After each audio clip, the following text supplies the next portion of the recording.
Good morning, everyone. I think we're going to get started with the webinar.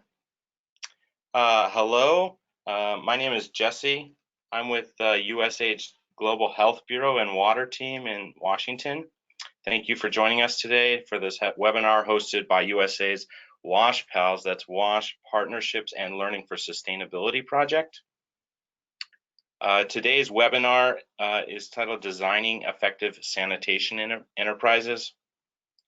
The webinar is part of a series of market-based sanitation webinars that have been based on a global desk review performed by WASHPaLS and some research studies and partnerships with key sector stakeholders. We did do one previous webinar highlighting learning from the global study that was recently completed. This introduced a detailed framework on market-based sanitation interventions. Today is a follow-up webinar to that that'll focus in on designing effective sanitation enterprises. Just before we get started, I wanted to highlight some of the features of the platform we're using today. Throughout the webinar, all participants will be on mute. However, you can interact by typing your questions throughout the webinar and as we complete and enter the discussion and question and answer portion in the question box.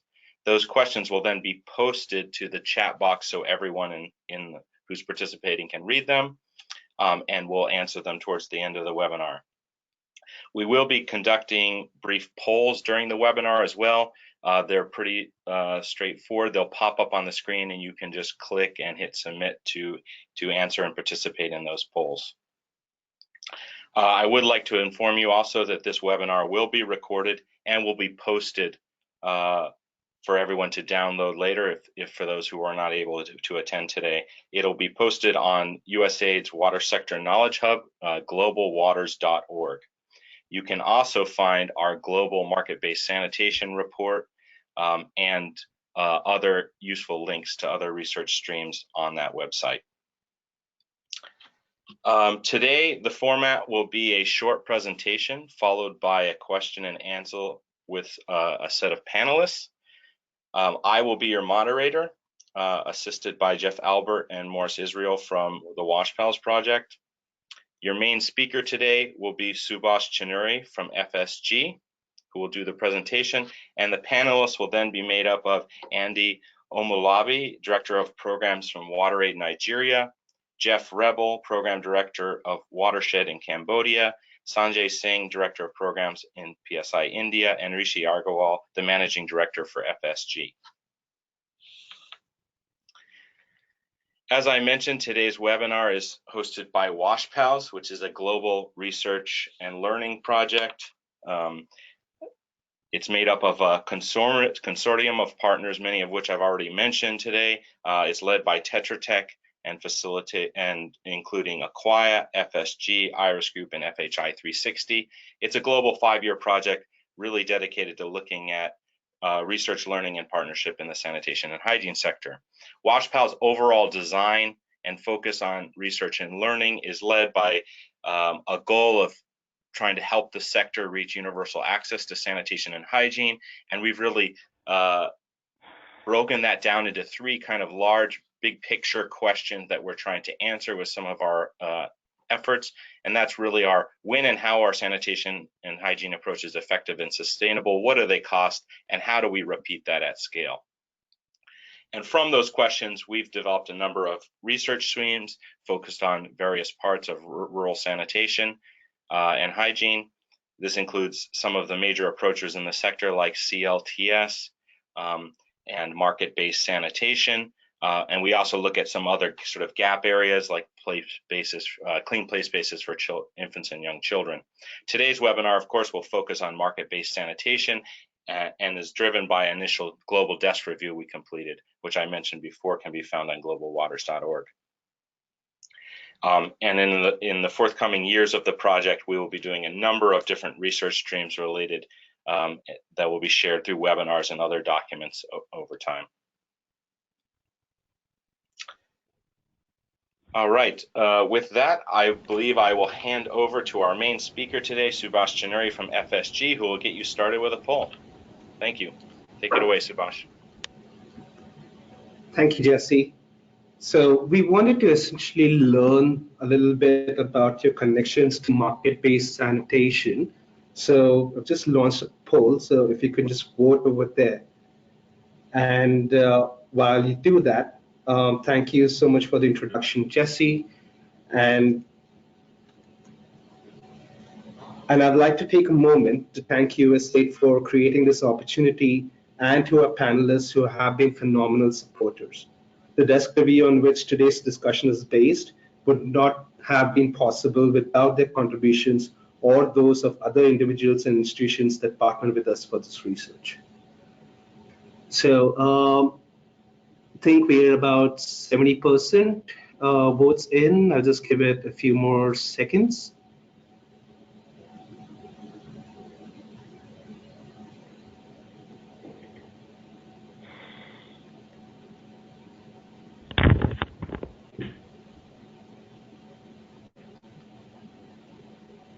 So 5%. Great.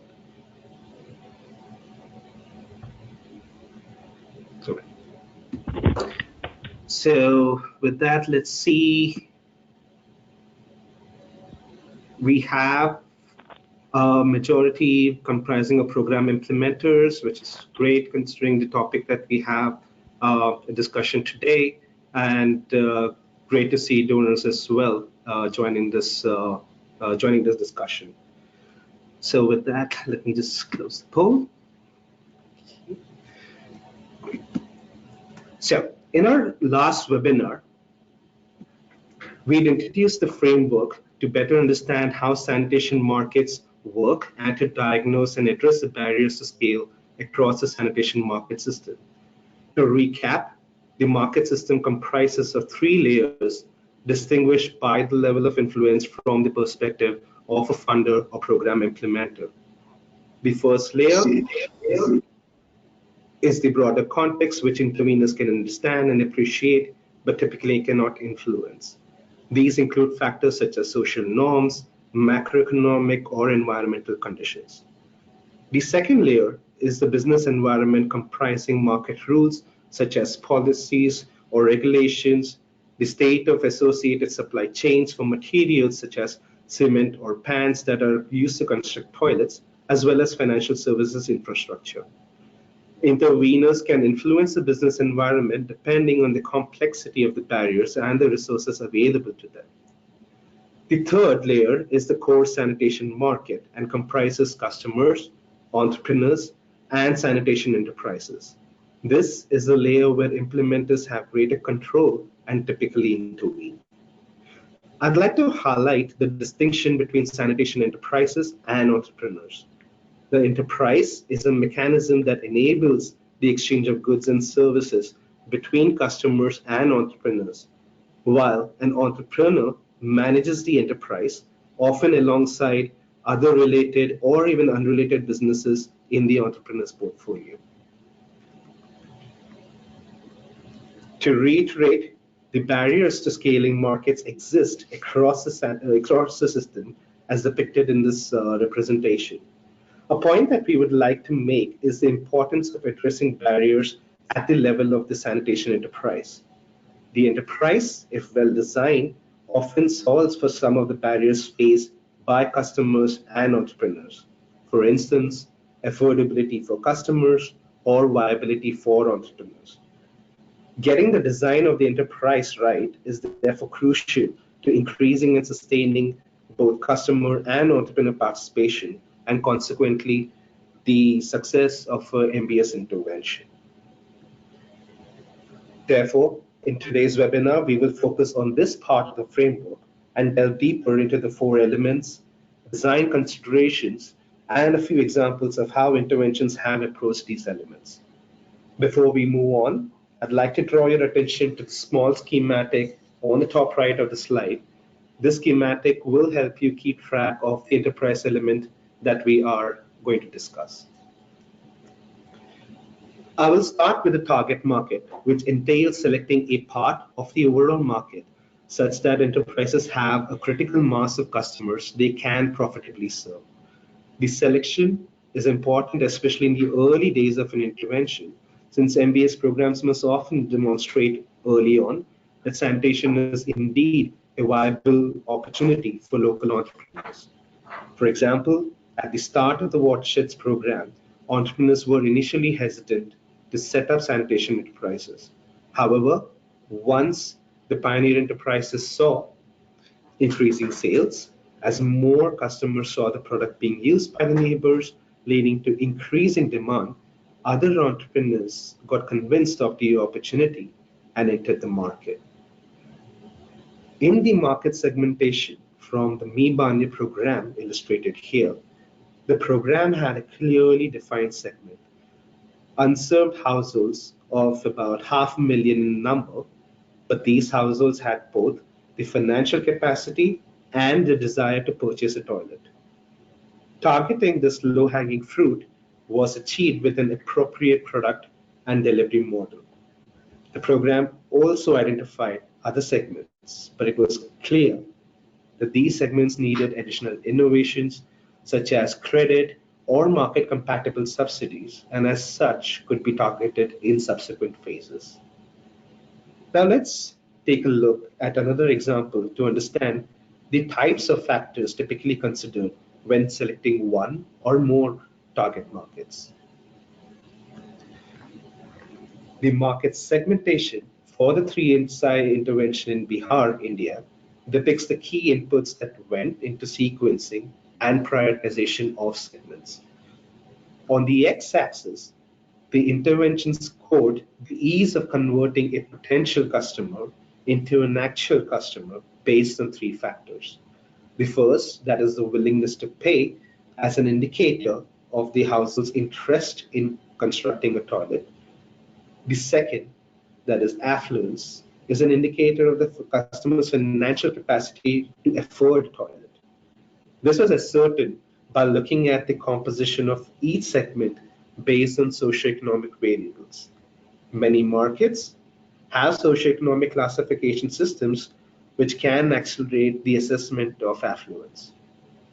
The third is the safety from floods, which in the Bihar context was relevant as a proxy to differentiate the segments that could purchase existing options versus those that would require additional product innovations for the geographical conditions.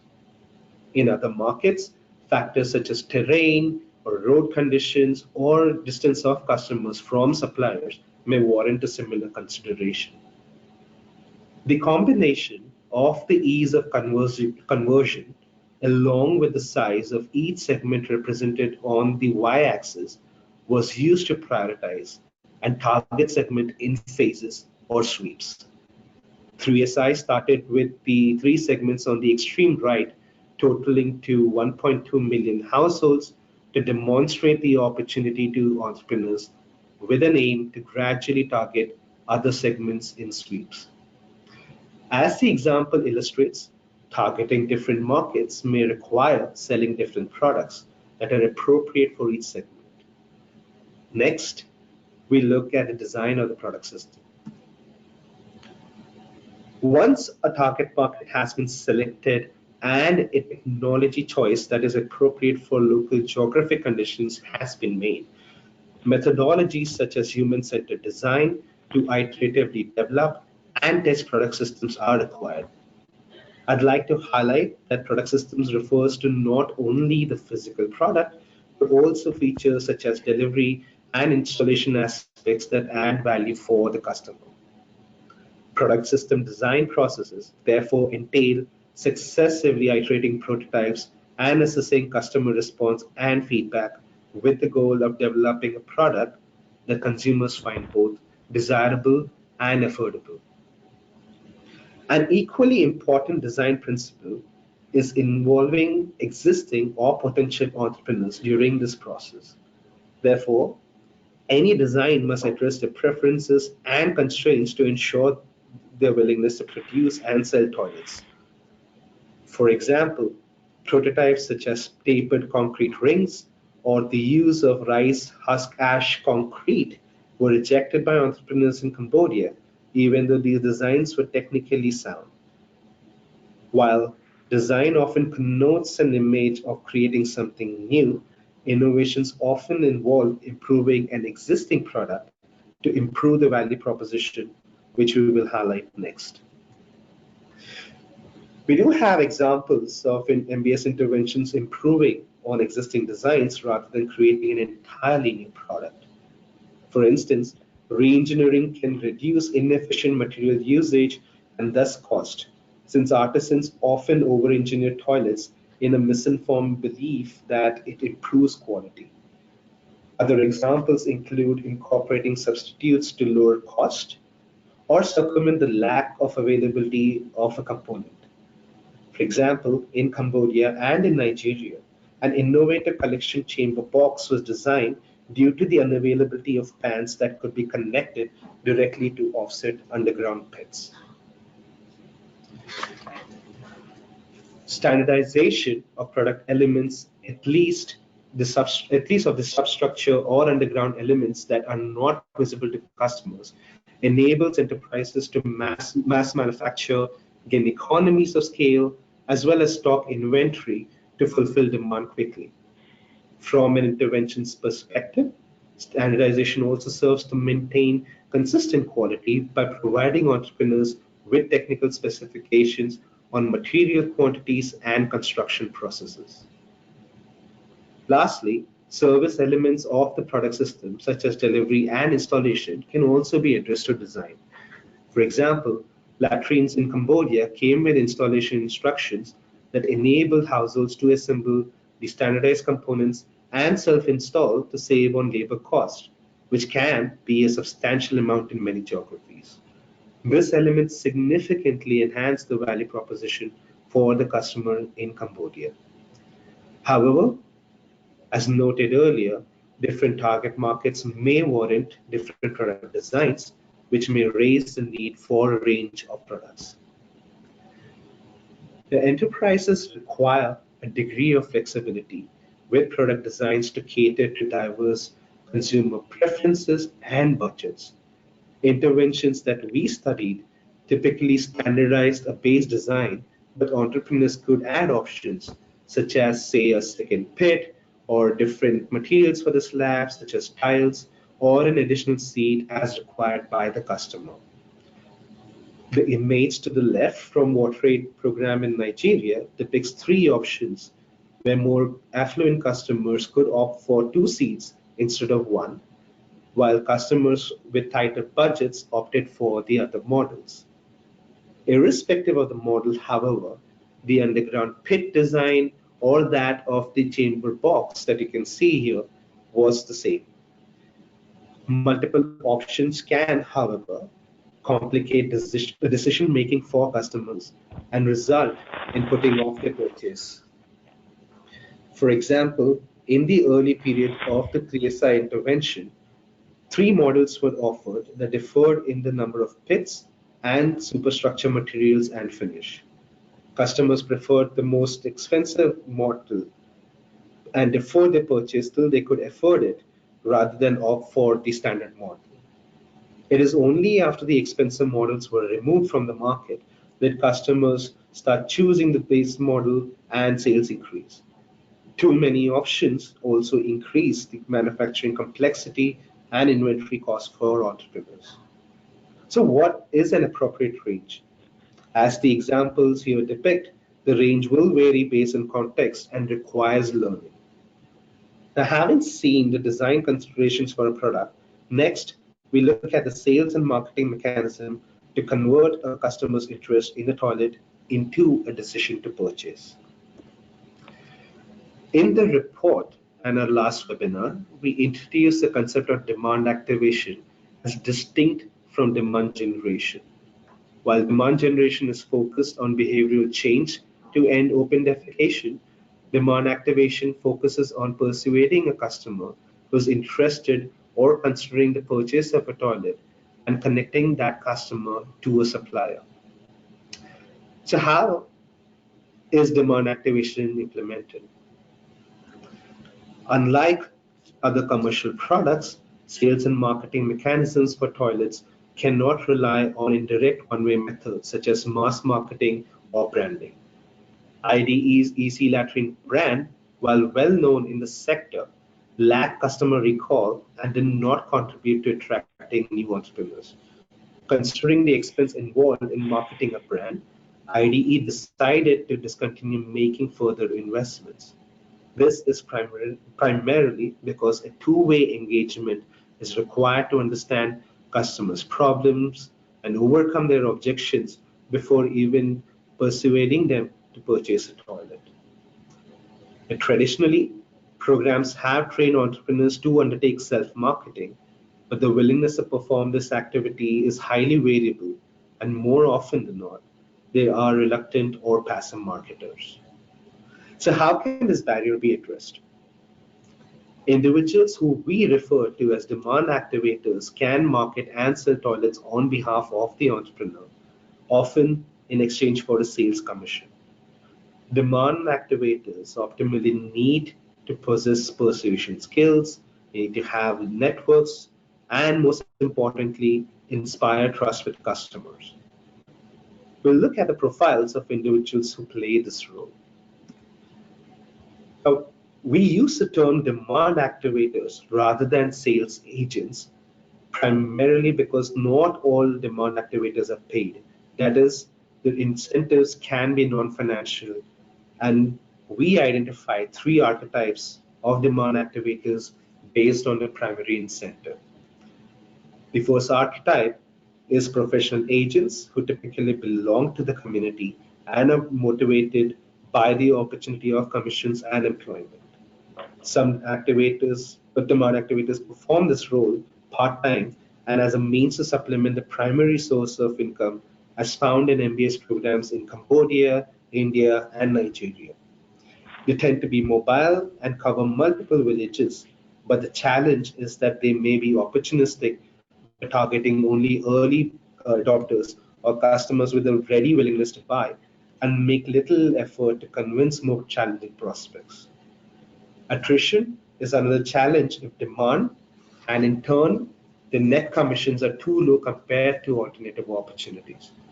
Professional agents therefore may require active management, which may be unsustainable once the intervention ends.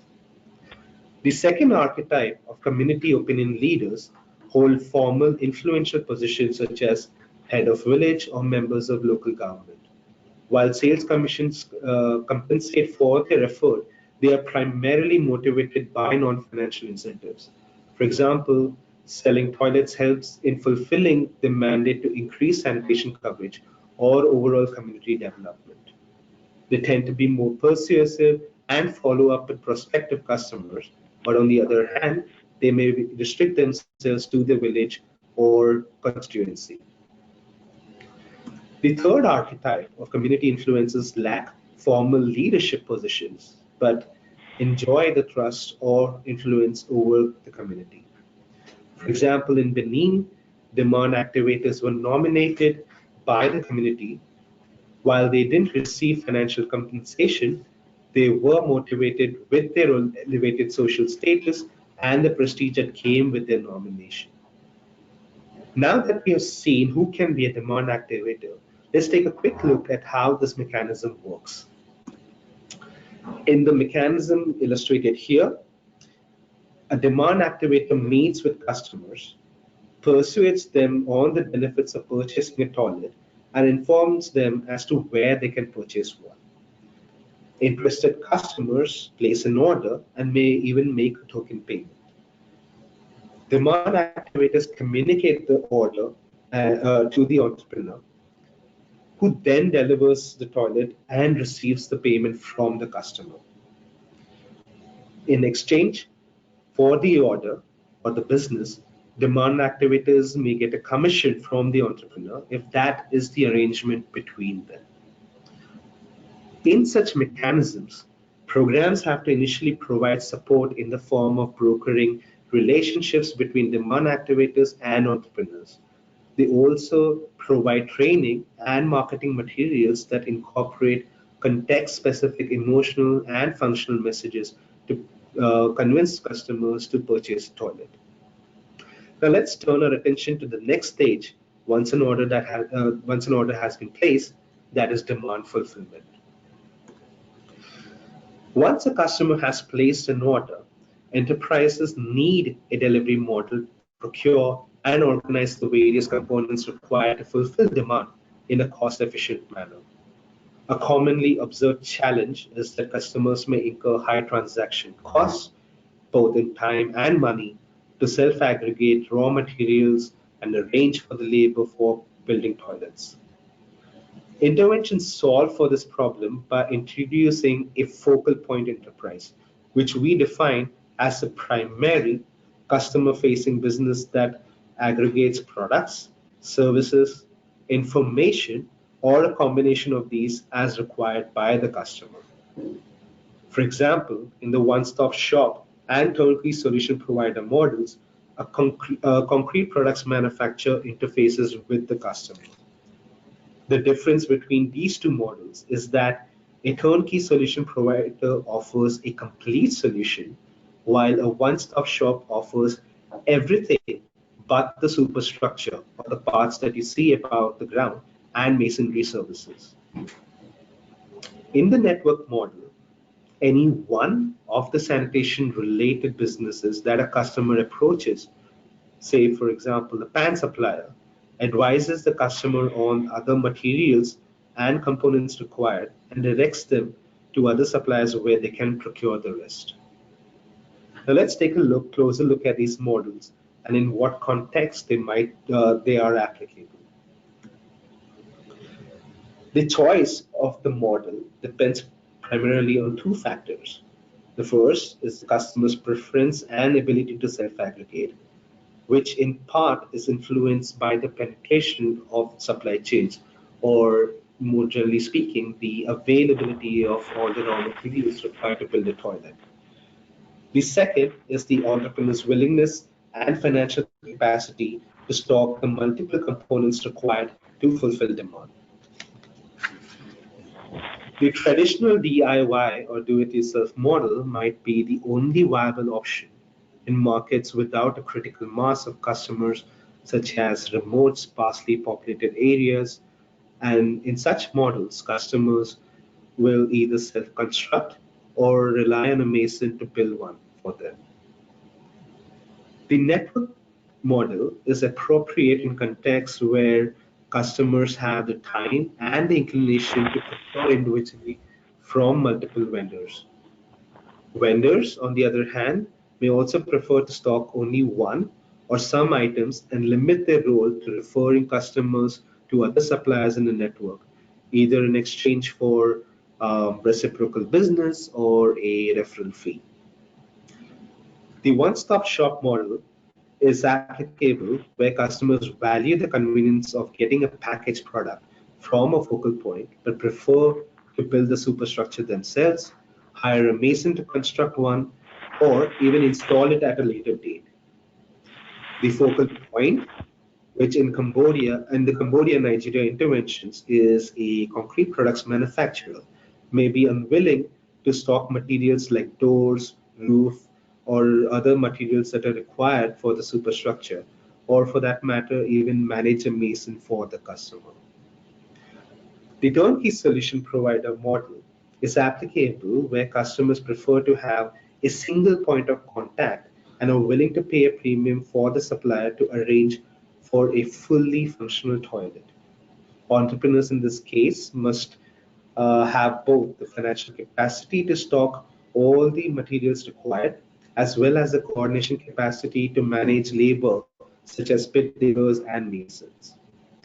We do not make a recommendation as to which model is best, since that depends on the context and the capabilities of the entrepreneur. So while we have sequenced this presentation, starting with the target market selection, in reality, the elements of the sanitation enterprise are interdependent, and therefore the design of the enterprise is not only an iterative process, but it can also start with any one element. A product choice may have already been made. For example, sandplant, which was conceptualized in Mozambique, was found applicable to target markets in other sub-Saharan African countries, including Tanzania. The TSSM example that you see over here and the subsequent RWSSP interventions in Tanzania started with Sanplat as the product choice since coverage of unimproved toilets was relatively high. Formative research then helped the interventions identify a target market comprising customer segments whose preferences were met by Sanplat. The interventions then iterated on both the sales and marketing mechanisms and delivery models to target these customers. For instance, challenges with a Mason-led model eventually led to a turnkey solution provider model with hardware stores acting as the focal point enterprise. We have seen how designing effective enterprises can address barriers at the enterprise level, such as a lack of a critical mass of customers, lack of locally relevant product systems, and ineffective demand activation and fulfillment mechanisms. Considering the barriers beyond the enterprise, while designing sanitation enterprises, select markets which entrepreneurs can serve profitably, which may require starting with the easiest markets. Ensure that product system designs are appreciative not only of customer preferences and affordability, but also of entrepreneur capabilities and viability. Where independent demand activation mechanisms are needed, ensure that these are managed by entrepreneurs so that these mechanisms continue beyond the life of an intervention or an MBS program. And finally, place multiple bets on delivery models, because regardless of the choice that an implementer makes or the model that they choose, they should consider the likelihood that proving a particular model can take years. Investing in multiple models can reduce the trial cycle considerably. With this, I conclude the presentation, and I will now turn it over to Jesse for the panel discussion. Thank you. Thank you so much, Subhash. All right, well, now we'll turn it over to the panel, and just to keep in mind, please put your questions into the question box on the left. There's a question tab. You can type them right into that box, and then we can address them in the question and answer period. Just to remind you, we have 4 panelists today: Anddy Omoluabi from WaterAid in Nigeria, Geoff Revell from WaterSHED in Cambodia, Sanjay Singh from PSI in India, and Rishi Agarwal from FSG India, to help answer questions, maybe on country-specific questions or generally on concepts that we shared today. So just to get us started, I'm actually going to offer each panelist a couple of minutes to make some reflections on the presentation or make additional points. We'll start with Geoff Revell from WaterSHED. Do you have any additional comments, Geoff? Yeah, thanks, Jesse. This is Geoff. Thanks very much, Subhash, for that presentation. And let me say congratulations for this important work, because it offers something really welcome and necessary, I think, which is this conceptual framework for understanding market-based sanitation better. One quick observation I have is that I think it's nice to recognize, and this helps us do it, that a system-level conceptual framework puts focus on the larger system and the layers in which the enterprise operates. And what that means, I mean, among many things, I suppose, is that really the interventions, the MBS programs themselves aren't really single actor kind of approaches. What's been achieved by WaterSHED in Cambodia, and indeed I believe by many of the other programs that have achieved scale, they're not really standalone interventions. And when I think about when we started, I thought about what we were doing more as private sector development rather than a market systems development approach. But I slowly came to realize over time that it was a market systems development approach, really, rather than a private sector development approach. As a result, that means that we can't control everything, and a lot of critical elements don't materialize quickly. We had to be patient, And we had to work really kind of organically, working with businesses and other actors as they developed. Now, one other quick observation that I'll make is that I think the framework you've given us also lets us understand where best the role of implementer can be. I mean by that the market-based sanitation program. So what comes through in the report a little bit is, for example, the need to design for self-redundancy on the part of the program. And when we look at the whole system of the market that you've shown, then we have a vantage point that allows us to really assess the gaps and barriers, the important areas where interventions should focus, ideally, as you've pointed out, without creating dependencies for the long run. I'll stop there and let the other panelists comment, but thanks again for a really excellent presentation. Thanks, Geoff. Good point. Sanjay, anything to add? Yes, Jesse, thanks. Thanks, Subhash, for the presentation. As an implementer, I think I'm taking clue of what Subhash mentioned in his presentation about the different model and its dependence on entrepreneurs, customers. And I have a very good learning in this regard in our project that we started implementing 4 years back in Bihar. We started with a turnkey solution provider model, as we thought that this model will get enough scale and they will start getting return on their investment. Unfortunately, we failed miserably within 6 months. The things that went wrong were the turnkey solution provider requires significant investment in the beginning, while the return is very slow into our business. The enterprises did not have the understanding of customer satisfaction. Too much customization from customers' side made the situation further worse, and the toilet cost, instead of going down that it went up, though we had envisaged in the beginning that turnkey solution provider model may bring down cost of the toilet. And finally, those enterprises became impatient. Hence, we dropped this model and started fresh with the kind of network model that Subhash had mentioned in his presentation. So where substructure producer became fulcrum of the business and was connected with the rest of the value chain players. And that went well. And over a period, some of those micro enterprise also started working as turnkey solution provider. It was very surprising. But this time the difference was that they were not strictly turnkey solution provider. But if customer was interested, he can provide the full toilet, else he was still open to provide components as needed by the customers. So the point is that the models are to be contextualized, and we have to be very cautious while selecting any model in any given geography. So this is my reflection on the presentation. Thank you. Thank you, Sanjay. All right, now we'll move over to Andy. Any additional reflections? Right. Thanks, Jess, and a big thank you to Subhash for the presentation. And my reflection basically boils down to the experience we've had in Nigeria.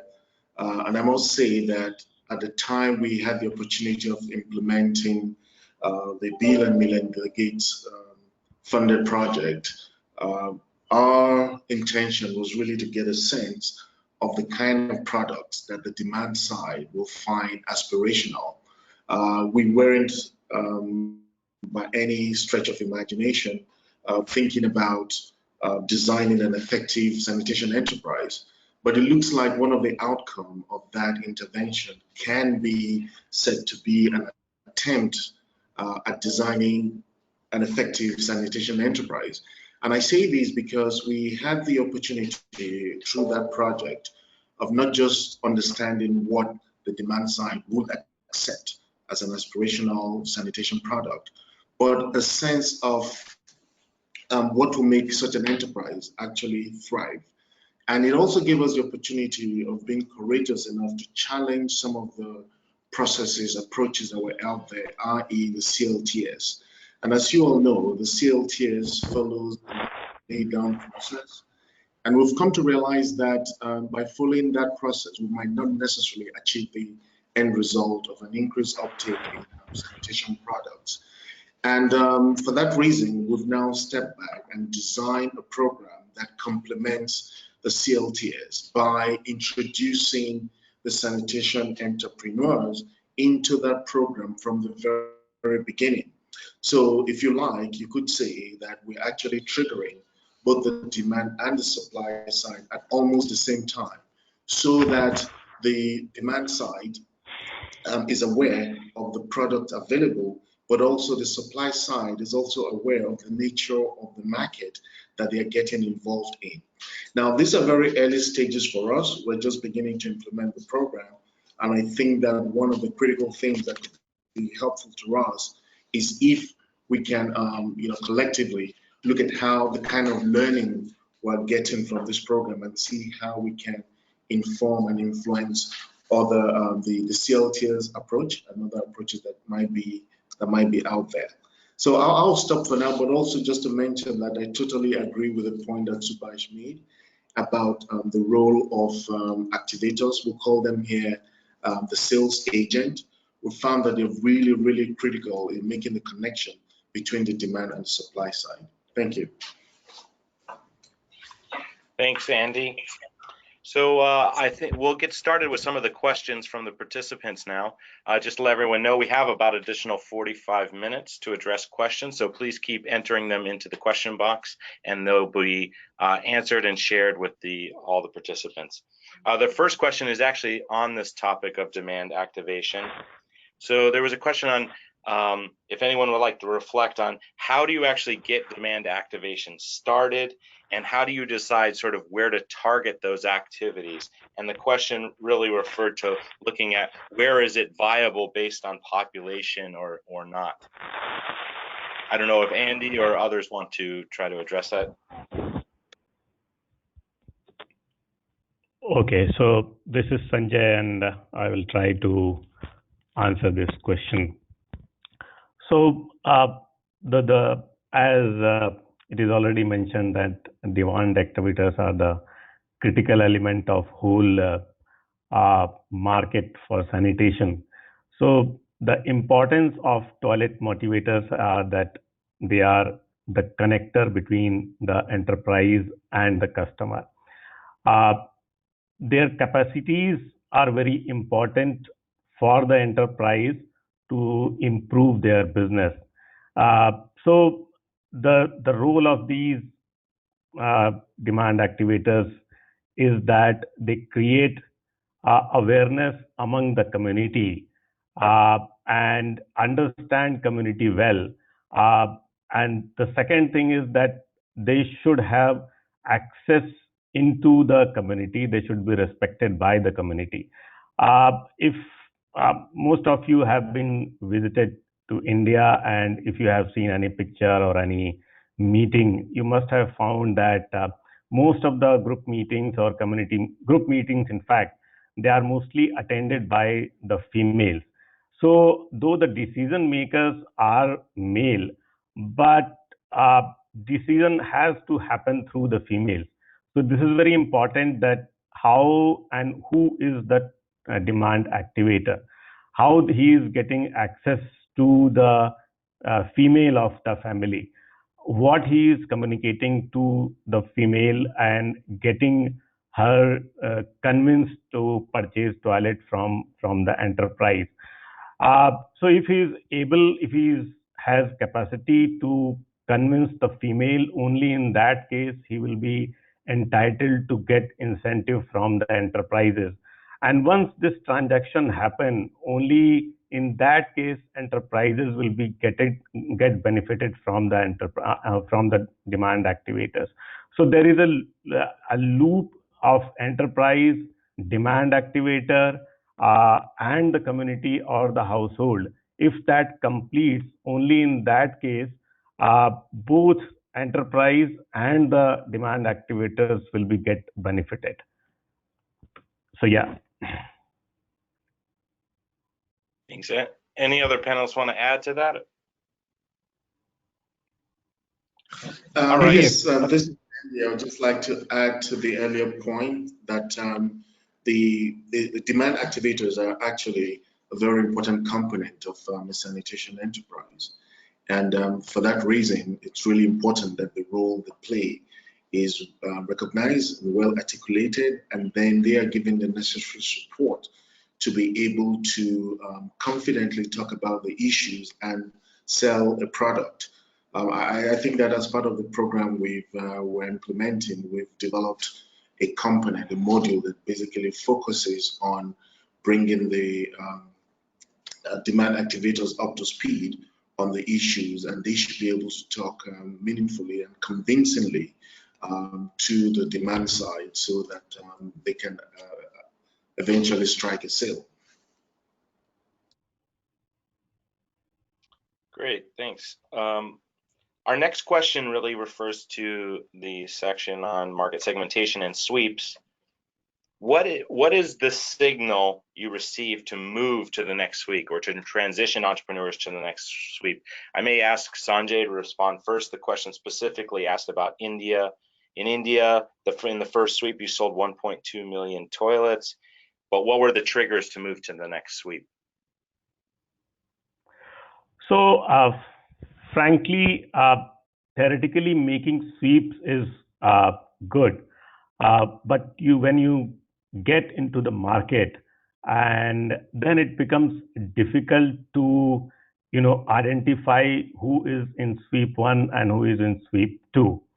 But based on the paying capacity, it appears that when you enter into market and create awareness or create demand for toilet, obviously the people who will have some liquidity will be first to come to the enterprise and purchase toilet. But moving from sweep 1 to sweep 2, it's very organic kind of thing that happens.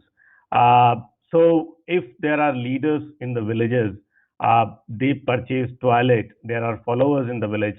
They follow what leader does in the villages. Of course, they might feel challenge in terms of financing. So if the financing mechanism is established in that area, there is possibility that sweep 2 people will definitely start purchasing toilet from the enterprise. For example, in India, we established supply chain of financing as well, where we created a wholesale lending agency and brought in microfinance institution. So from in sweep 2, those people might have gone to these MFIs to get loan, and but they purchased toilet, and within 2 years time, these MFIs sold around 67,000 to 80,000 toilets. So there is no set rule how this will be moved from 1 to 2, but based on observation, the first thing is that we should activate the sweep 1 to purchase toilet. The sweep 2 will definitely follow them. And second is, if we can make some provision of financing, that will help them to purchase toilet. Great, thanks. Anything else to add from another panelist? Yeah, Rishi here. A quick comment. As Sanjay mentioned, the transition happens organically, but the whole purpose of doing a sweep approach is, as you saw in the presentation, the main dimension there is ease of conversion.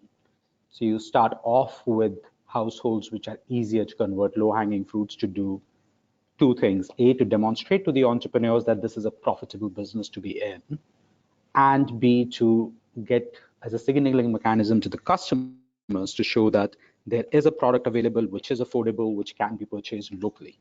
And those two things would help the organic move towards the sweep 2 customers potentially once the sweep 1 starts reaching a certain saturation level. What that saturation level is something obviously that is very contextual.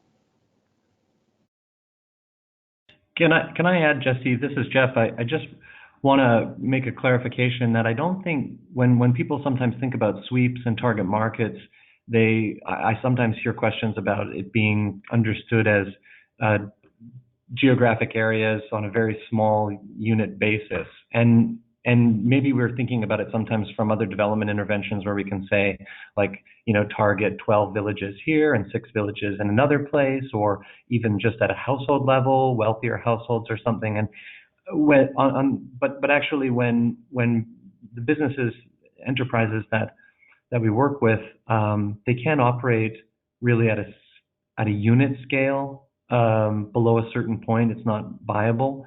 So it's good from an inclusion standpoint, actually, that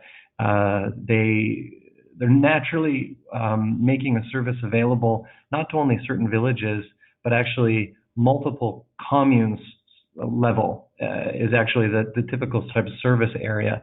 And in most areas where we worked in, every single village was marketed to by demand activators. So there were no, a little bit like what Rishi said, I think there were no distinct points between different socioeconomic groups or specific targeted segments.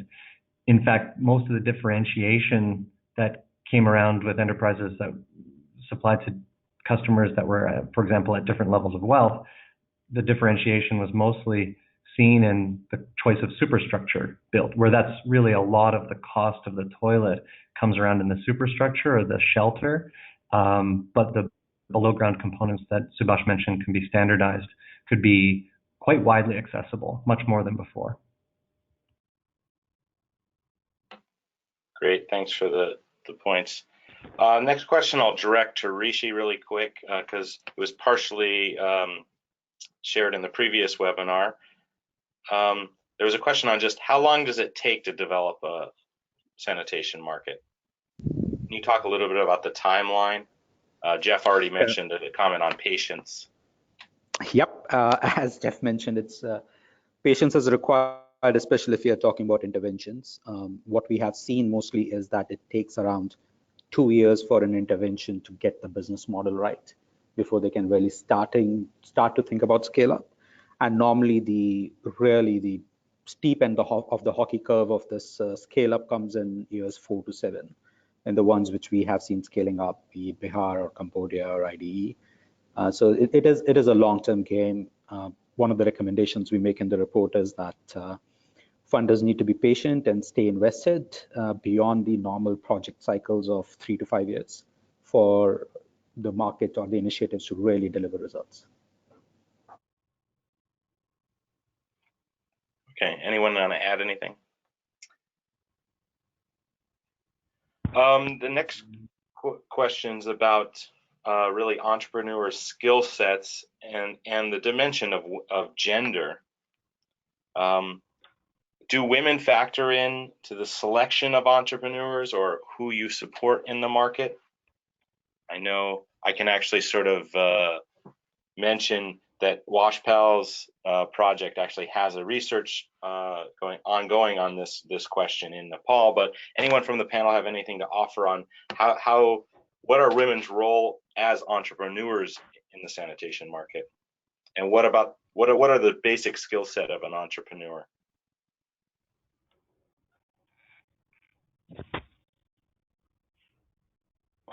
Yeah, let me make a brief comment about this. This is Geoff. I have to confess that when we first started looking at addressing the barriers, it was not really through, let's say, a gender lens at the early stages of our work. And we were looking at the skills that an entrepreneur need, and not just an entrepreneur, but like the many actors, let's say, that span demand activators and microfinance players, those involved in the delivery model, etc. And each of them have different skills. But later on, we specifically started addressing barriers that were more specific to women. We can say gendered barriers. And I think anyone looking at working on an MBS program could probably start that earlier from the beginning. Some of the things that we looked at ended up taking us in the direction of understanding that limited mobility and other duties that women are expected to perform in the household, this is in the Cambodian context, limited sometimes opportunity to participate in many different ways in the value chain. But they can be addressed, and one interesting way to consider it is the professional networks of women, how those can be enhanced as a means to create greater opportunities for better participation by women.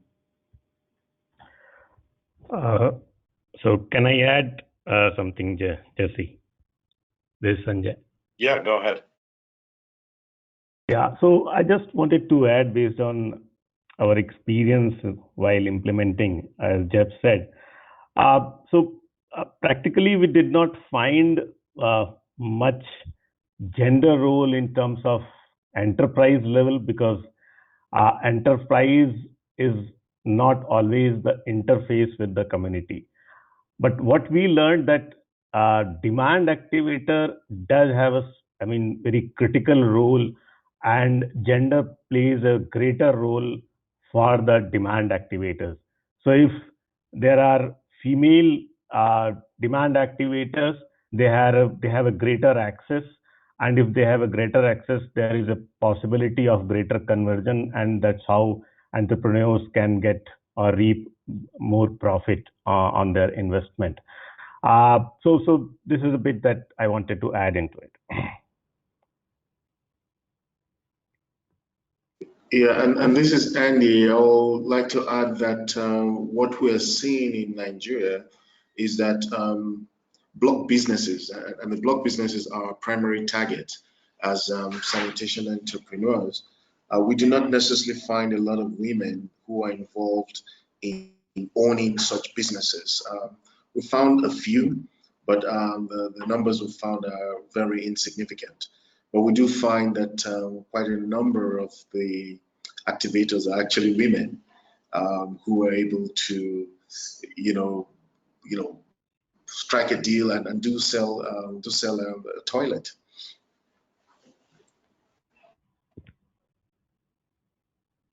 Great, thanks for all those good points. So there's a lot of questions coming in on this demand activation and demand generation and the mix of the two. I'm going to throw some of those questions together. So can someone talk a little bit about demand generation, how that's part of a long-term economically viable enterprise model, or where does grant or subsidization of that activity come into play, and how does that play in the overall market? And you could also talk a little bit about what are the skills necessary to do demand activation versus demand generation, and maybe who should be delivering those activities. Also talk a little bit maybe about the role, more on who's doing them, but what are the role of, say, various organizations you already just mentioned, some associations and things, but also about community or even religious leaders. Maybe I'll start with Andy. That last part of the question was directed specifically at Nigeria.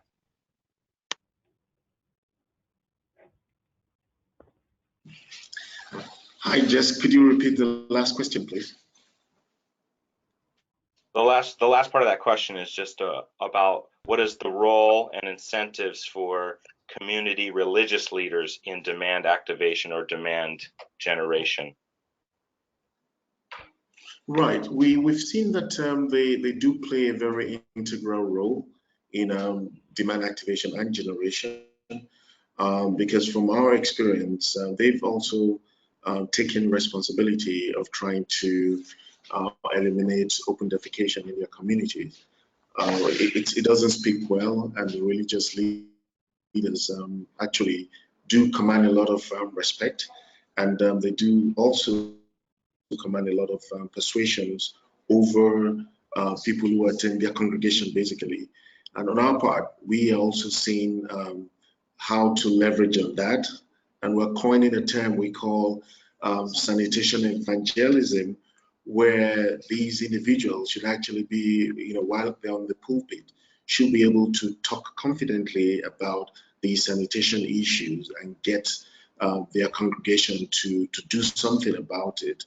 So yeah, that's what we're seeing happening. The community leaders also, the fact that the community members defecate openly is not anything of pride.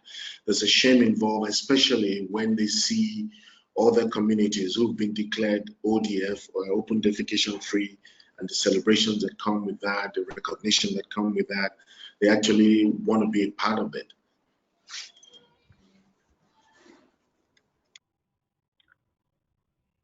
Okay, other panelists want to add on just the mix between demand activation and demand generation, and what might be incentives to do various ones, or who can pay for them? Can enterprises pay for both of those themselves, one of them themselves, none of them? Perspectives on that. Right. So So sure. Sorry, go ahead. I can Geoff. jump in if you want. Okay. Yeah, So thanks. this is Andy. I could take Go the ahead, first Andy. stab at it. Yeah, go ahead, So Andy. that we do not create a dependency on our projects. We actually are beginning with the end in mind. And for us, we've partnered with state enterprises at the subnational level to enterprises that are responsible for enterprise development, including training and even providing small loans to small businesses. In the partnership, we are bringing the technical skills to the table, whilst the training enterprises or institutions are providing the necessary infrastructure for the training to happen. And one of the real incentive for the entrepreneurs is the fact that they can access not just a loan, but some other form of technical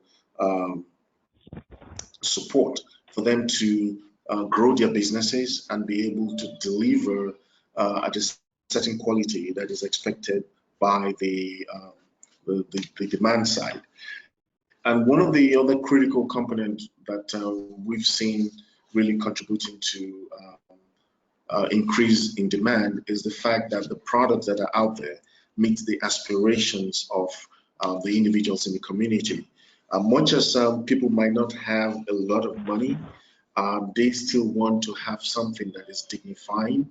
And some of the initial research we did asked questions about what makes for an aspirational or decent toilet. And some of the reactions we got back were things about, even though we are using a latrine, we don't like the heat that comes out of it. We want something that does not, like the smell can be trapped, that flies, will not be able to get into. And those inform the design of the toilets that the entrepreneurs are now delivering to the communities.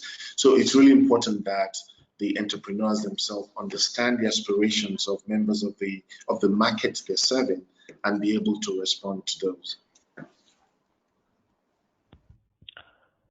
So this is Sanjay. Go ahead. I just want to add on this that I will further go down, and for me, I think there are 4 areas where the capacities of the enterprises will be required and where the additional resources may require for them. And I mean, they are 2. First is the production capacity, and second is the capacity and understanding of the aggregation to bring down the cost of the toilet. And third is to, which is most important, that we learned that from which mostly the enterprises shy away, is keeping records, because they generally don't do this. And this is the reason that most of the times when it is required, they don't get finances as well from the bank or the formal sector, and they look at the informal sector at higher interest rate. And the fourth and the last is that the marketing ability of these enterprises for their product. So the enterprises need to understand why they should do marketing, why they should invest on marketing, and this is the way they could improve their footfall and they could improve their business and profit as well. Hi, Rishi here. Just a quick add to this. I think 2 distinct parts I would like to sort of stress on.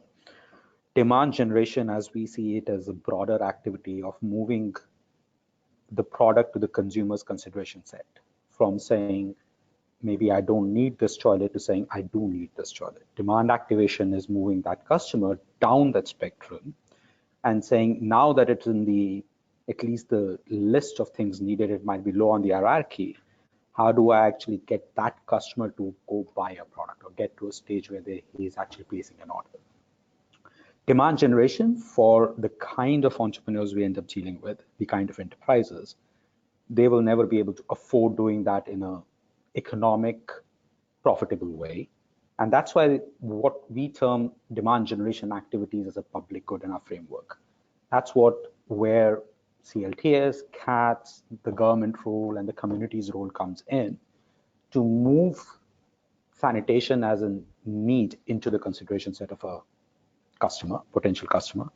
Demand activation is something that we believe for sustainability of the market needs to be paid for by the enterprises. Now, this happens in Geoff's case in WaterSHED in Cambodia as a part of the overall process, whereas in other cases, it might not happen where an implementer like ID might take it on their own to manage that transaction.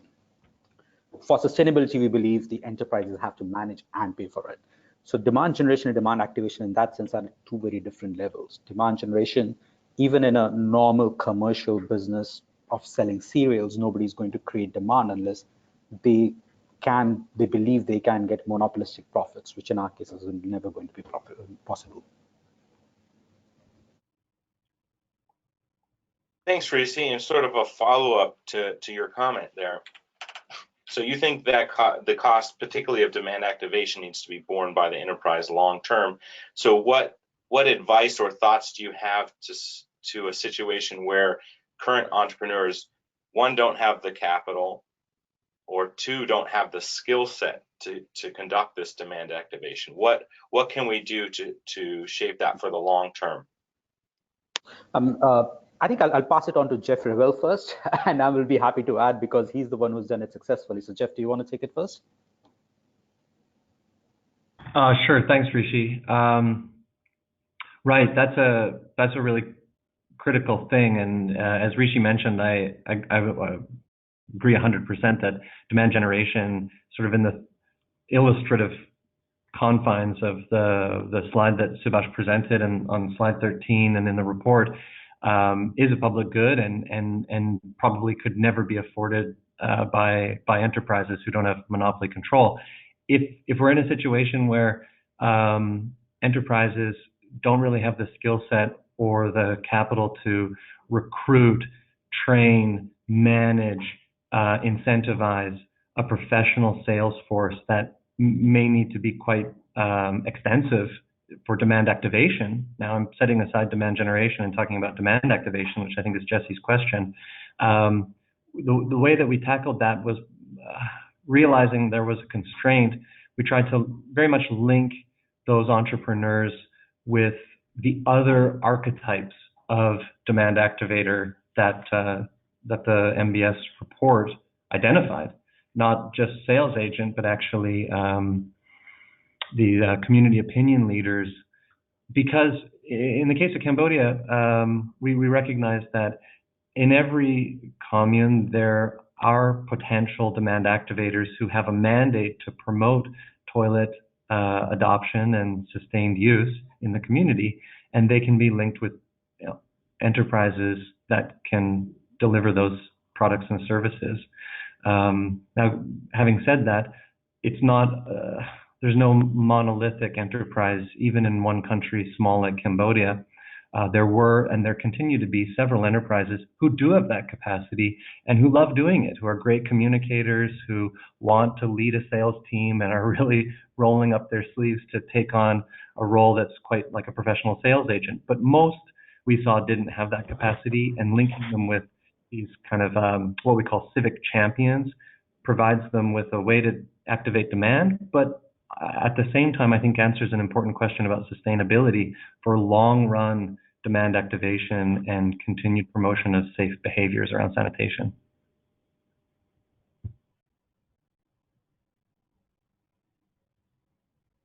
Geoff, Albert, you want to add one point on demand activation? Yeah, well, I wanted to just commend all the attendees for the questions that you've focused on this distinction between demand activation and demand generation. We consider it to be a really important principle that's come out of the research, to understand the distinction between making consumers sort of in principle interested in buying a toilet and actually making a purchasing decision. I guess I just also wanted to point out that, again, we've not spoken much about demand generation. There's some questions about it from the audience, but we typically think of that as something that's government or donor funded, in the form of CLTS or CATS or other measures. But indeed, demand activation is an essential business function, and trying to understand the degree to which that cost can be absorbed by an enterprise and when is a really important one. And that begs this broader question about exit strategy. We actually have there was actually a question from the audience about exit. About building exit strategies into the program that came from Lynn McLennan. So.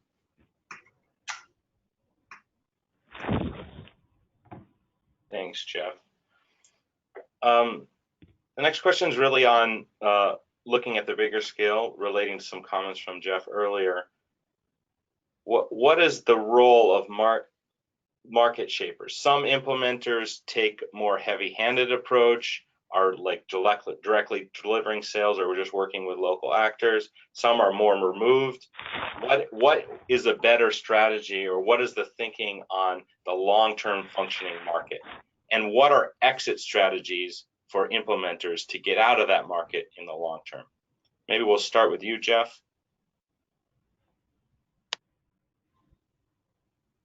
And that's presumably directed, Geoff.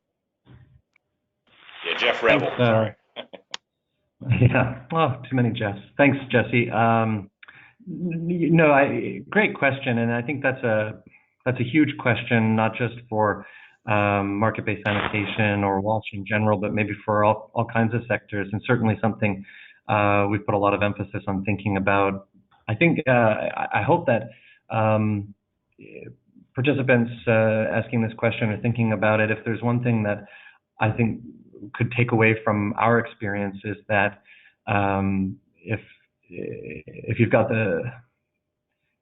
it's probably important more than anything else, in my opinion, to think about how the outcomes we're after can be sustained without the intervention or the direct hand-holding of the program implementer, let's say, or program proponent.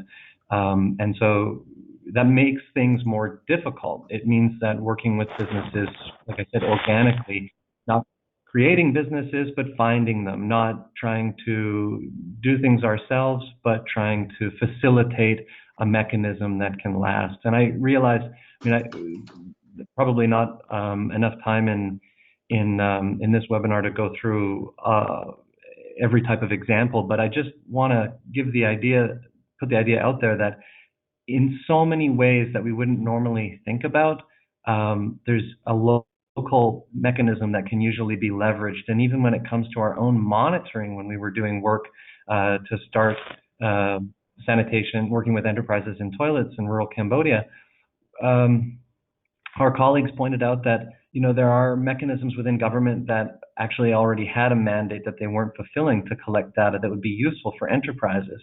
So rather than maybe our knee-jerk reaction from a programmatic perspective would be to hire enumerators, but it turned out to be a much better investment to work with local government to collect the data that could be used for many purposes, including by enterprises. Useful market research, actually. And I think a lot of MBS programs might first understandably and forgivably think, let's jump in with the market research. There may be all kinds of ways that engaging the local system will give you not only an exit strategy and not only sustainability, but lower the costs. And really, I can't say enough about how I think that's a really important takeaway from our work. Anyone want to add from the panel? Yes, Jesse, Sanjay. So I can share what we are trying to do in the market in our project area, and how to make them sustainable and exit from the market as a project implementer. So we are heavily depending on the demand activators. And what we are planning is that enterprises who are in this business should have capacity and understanding how to engage with the demand activators, so that demand activators have capacity to bring business to the enterprises, so that with the increased footfall and increased profit, enterprises should have this capacity to invest more on the product marketing, so that by closing this loop, they will keep on investing on the marketing of the product. And when I say marketing of the product, this is not limited to paying incentive to the demand activators, but there are certain activities that would require at the community level, and that will have certain investment as well. So as much as this marketing of product will happen, the turnover of these enterprises will increase, and that's how they will continue functioning in this market. So I just wanted to add one point on this, which is the exit strategy needs to be built into the design of the intervention. And that's what we have said in the report, that build in redundancy from the start. Because once an implementer indulges in impulsive intervention, which is where they become a market player, it is very difficult and challenging then to extract oneself out of the market. It takes longer. It takes a lot more effort if the design hasn't thought about exit strategy in the beginning. Yes, and just to add to the last point, that marketing in the way we understand it is not necessarily the way that the types of entrepreneurs we're working with understand it. For them, marketing simply means, having a shed by the side of the road, and as potential buyers drive or walk past, they see what is ongoing and they come ask questions. And but for us, we're looking at something that is a bit more aggressive and a bit more targeted. And for that to happen, we as implementers need to make the initial investment in helping the entrepreneurs be able to develop bespoke marketing materials that leverages on the activators themselves, but keeping in mind that we eventually have to gradually pull out and allow the natural market processes to take their place, so that we do not continue to create a dependency on ourselves. Great, thanks all for those comments. Building on this idea of sustainability, there was one question on how about the sustainability of the latrines that are built through market-based sanitation? Have any of your programs done midterm, final evaluations, post-project evaluations, or have thoughts on how sustainable this approach is to actually constructing toilets that are actually used?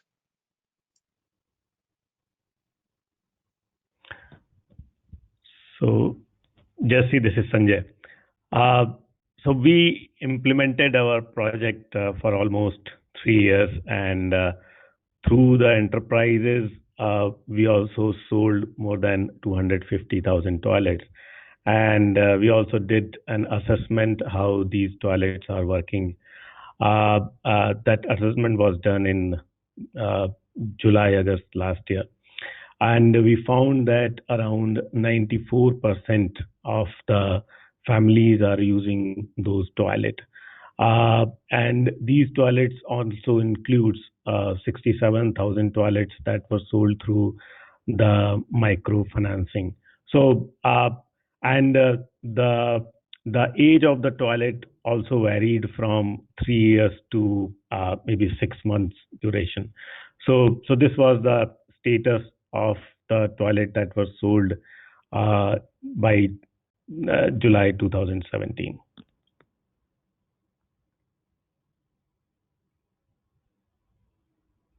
Other panelists want to add to that?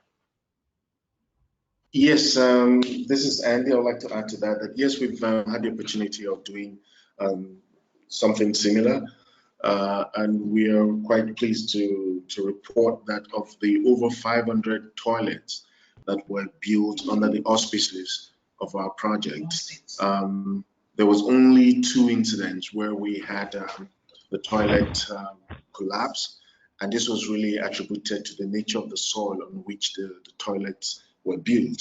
But I must also mention that we have taken the issue of standards very seriously. And for that reason, we have specifications for the design and the production of the molds so that there is some form of consistency in the products that are delivered, and also investing heavily in training the entrepreneurs to appreciate the importance of quality and adhering to those standards. And I think we've definitely benefited from those investments.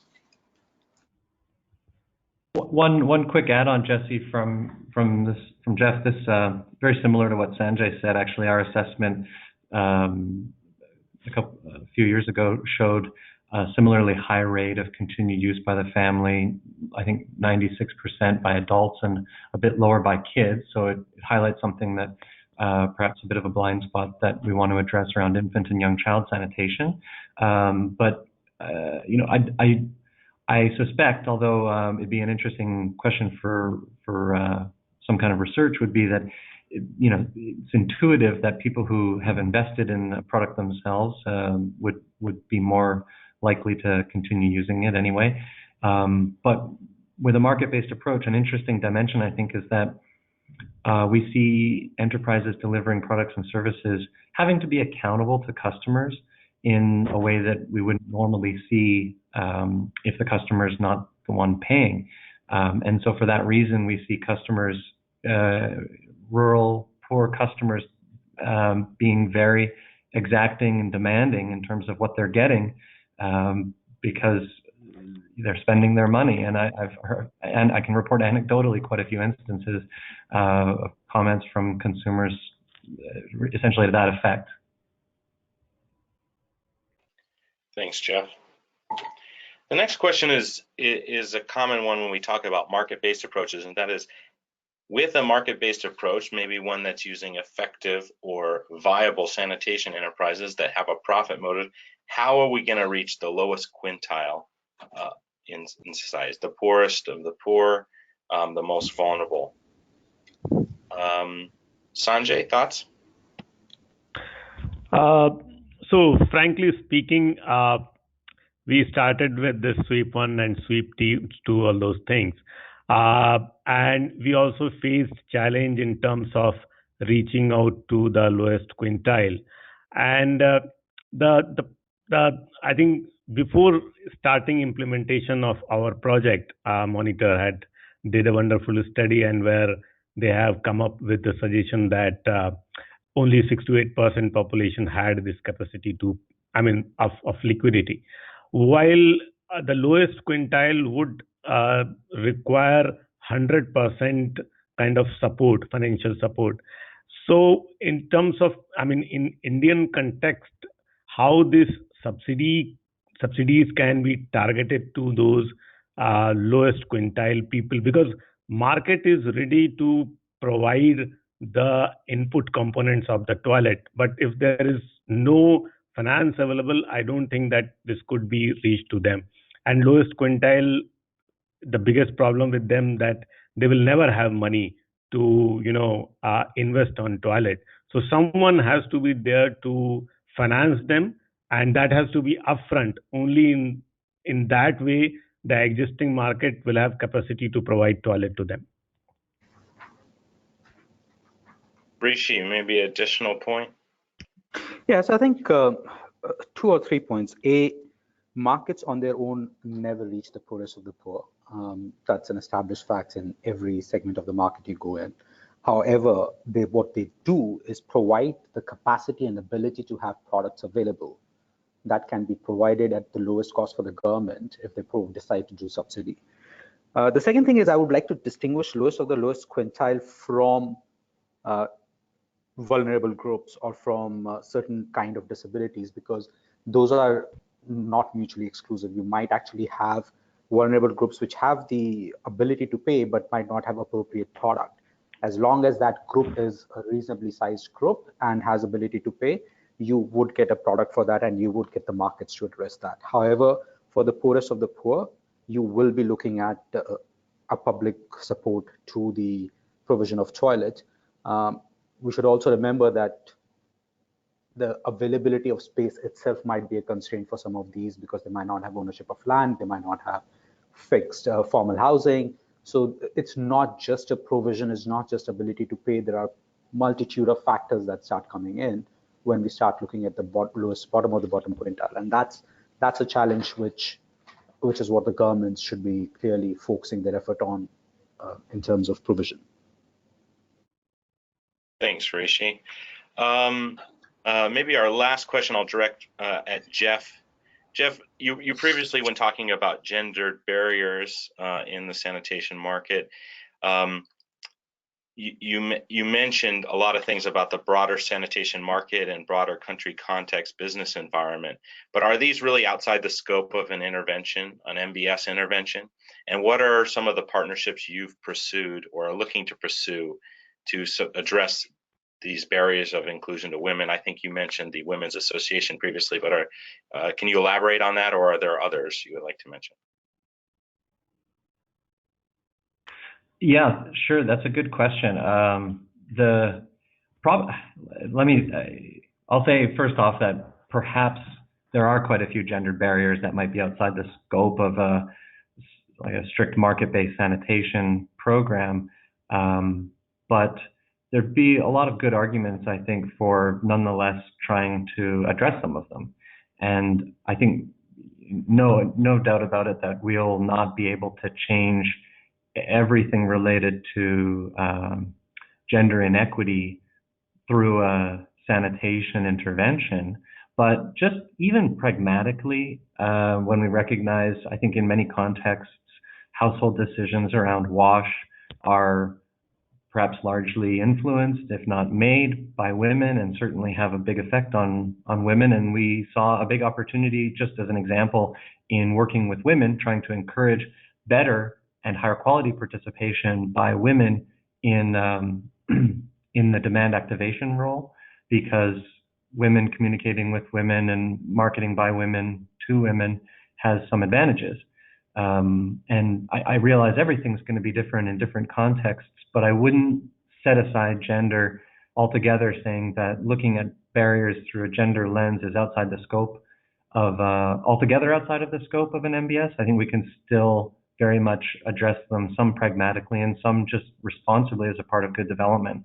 And yes, we did work, because this is not, like I mentioned, we sort of came to it a little bit after the beginning of our program. We did explore quite a few relationships with those who have more experience in those areas. There were some groups in Cambodia that specifically look at women's empowerment and have developed a lot of modules for training and engagement that we learned from and partnered with in developing let's say a program for women's empowerment that piggybacked on our larger Sandmark program. And we're at the stage now of actually integrating a lot of those lessons across other areas of work. So I guess mainstreaming in a sense. Well, thank you so much, Geoff, and thank you to the other panelists.